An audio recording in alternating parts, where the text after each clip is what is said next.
Hi everyone, it's Rachel back with another video here on Live Study Hacks. To begin, I would really like to share a personal story with you.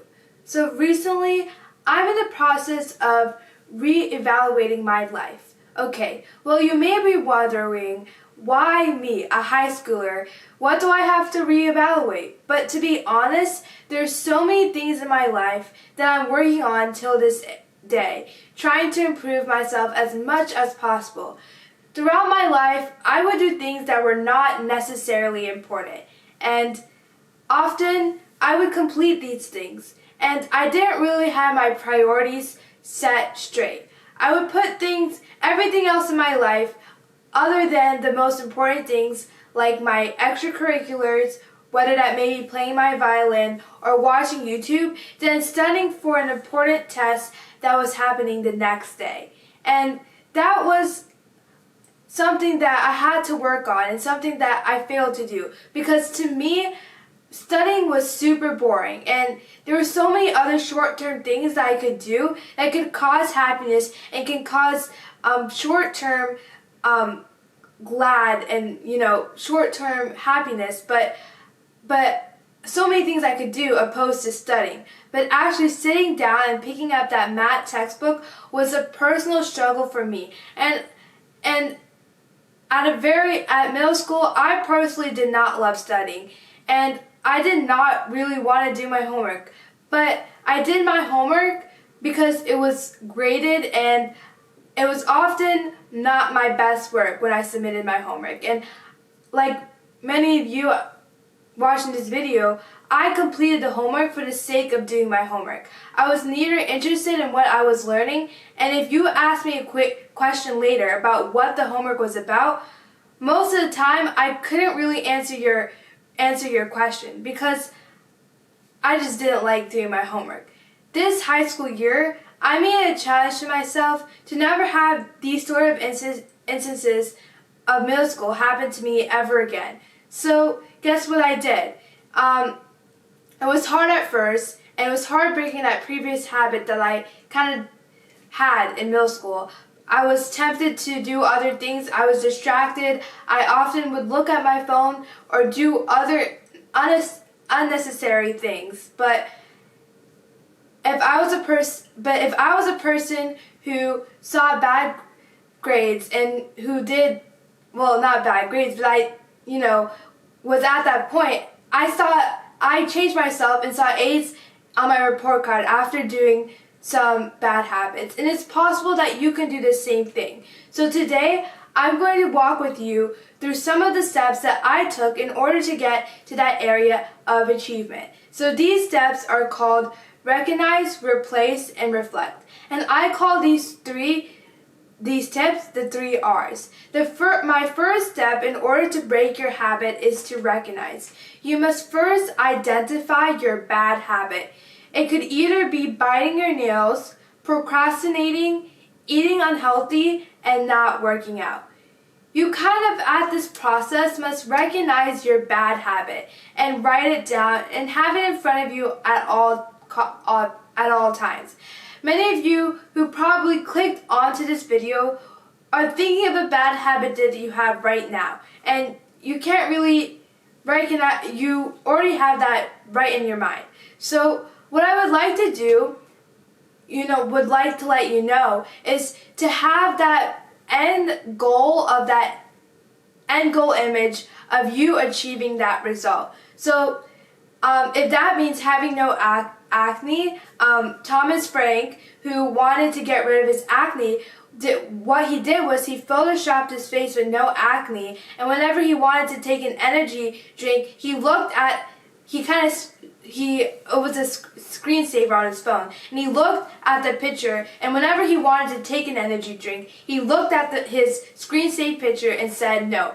And for a while it actually helped him. So for me, I often have a bad habit of getting distracted by watching YouTube videos instead of doing my homework.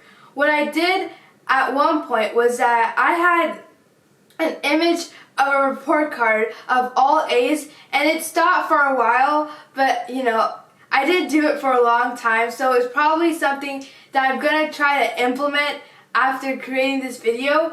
But try having something like that to kind of motivate you to stop doing some of the things. And if you look at that image, you say to yourself, oh, I'm getting less closer to that goal. To end this tip, you must recognize and write down your bad habit and have your end goal somewhere, so you remind yourself that if I have this short-term award, then I'm getting farther and farther away from my end goal. So try to have that image and try to get motivated by your future self to reach your goals. And number 2, I call this replace. To give some context about this strategy, you must understand what exactly are bad habits. So bad habits often occur from the region of your brain called basal ganglia. This region of your brain allows repetition and allows your brain to often do bad habits. Bad habit, essentially, the definition is any opposition from your designated goals. For example, often I do this too. For example, twirling your pencil. When you're twirling a pencil, you go through all your classes. You go to AP English, you go through AP World History, you go to your math class, but you're not paying attention to your classes because you have this bad habit of twirling pencil, and you just pay attention to twirling your pencil, and it's a bad habit. And this twirling of pencil is kind of equivalent to dopamine. So dopamine is a surge of energy you get from a particular thing. And you must kind of, at this process, decrease your dopamine on these bad instances in your life into things that are actually good. So take the dopamine out of these, the surge you're starting to get from watching a movie.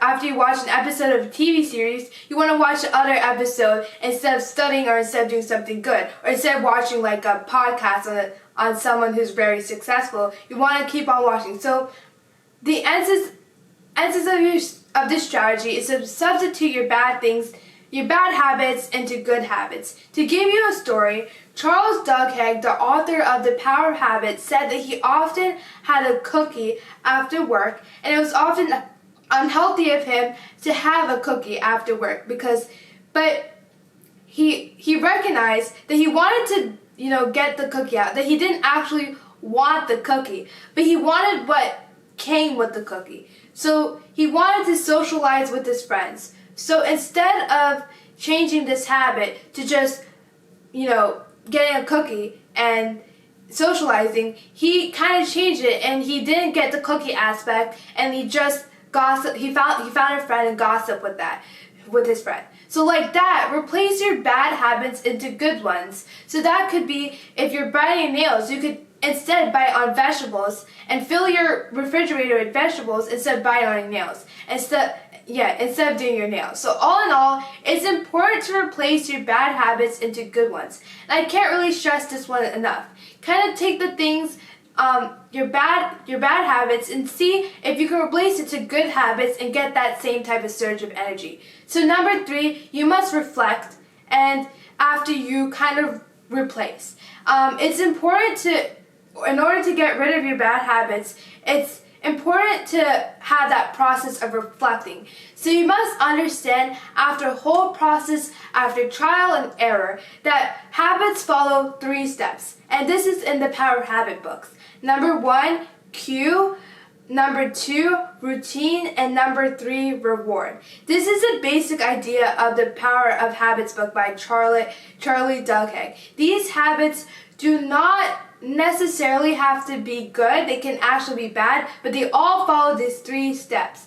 So next, you have to kind of block your bad habits and start a challenge. You must focus on what is preventing you from getting through your bad habit. And if that means a website, try blocking it. You should also start a 30-day challenge and remove access from it. You can get your friends on board so that they can kind of help you be that type of army to eliminate this bad habit and kind of be your bodyguards in the process. And it can be as simple as giving $5,000 to your friend. I mean, as middle schoolers, we don't have $5,000, but you can give them as much of, like, something that is really valuable to you, and tell them that they can keep it if you don't get whatever your goal is. And maybe adds in 8 months, for example, or some other simple things that you need work on. My last step is about proactive extremism, so the natural progression of giving up things. So you should focus on working at one thing at a time instead of becoming a whole expert. So that could be quitting one thing at a time. So one person talks about how he had an end goal, but what he did was he took little steps at a time. So one person talks about giving up candy corns, and it maybe sounds simple, but now these small steps allow them to quit refined sugar now. So you should heighten the awareness slowly, and start giving up things for life, then for a month. So don't start a diet, because either you're going to quit. Try doing it for your whole life. So change the mindset for do not versus can. I really hope you found this video helpful. Please make sure to like this video and subscribe. Thank you. Bye.